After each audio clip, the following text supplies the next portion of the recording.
2025 IPL এর জন্য KKR Suryakumar যাদবকে captaincy offer করেছে।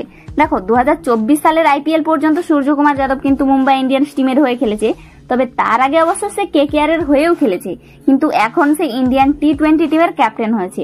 যা দেখে কিছু লোক বলছে যে সূর্যকুমার যাদবেরও কিন্তু আইপিএল এ কোনো একটা টিমের ক্যাপ্টেন হওয়া দরকার, তবে তার পক্ষে আইপিএল এ সে যে টিমের হয়ে খেলে মানে মুম্বাই ইন্ডিয়ান্স টিমের ক্যাপ্টেন হওয়া সম্ভব না, কারণ মুম্বাই ইন্ডিয়ান্স টিমের ক্যাপ্টেন 2024 সালেই চেঞ্জ হয়েছে।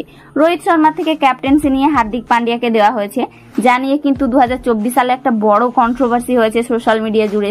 সেহেতু মুম্বাই ইন্ডিয়ান্স টিমে সূর্যকুমার যাদব ক্যাপ্টেন হতে পারবে না, তবে সূর্যকুমার যাদবের এবছরের পারফর্ম দেখে অন্য কোনো টিম হয়তো সূর্যকুমার যাদবকে টিমে নিতে চাইবে 2025 মেগা। তবে এখন কিছু রিপোর্ট আসছে যেখানে কেকেআর আইপিএল 2025 ক্যাপ্টেন্সির জন্য সূর্যকুমার যাদবকে অফার করেছে।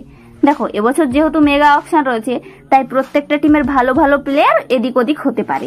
এই মেগা অকশনে মুম্বাই ইন্ডিয়ান্স টিম যদি সূর্যকুমার যাদবকে রিটেন না করে, তাহলে সূর্যকুমার যাদবকে হয়তো কেকেআর টিমে দেখা যাবে।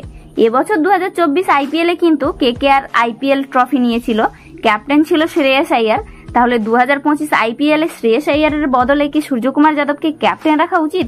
কমেন্টে জানিও।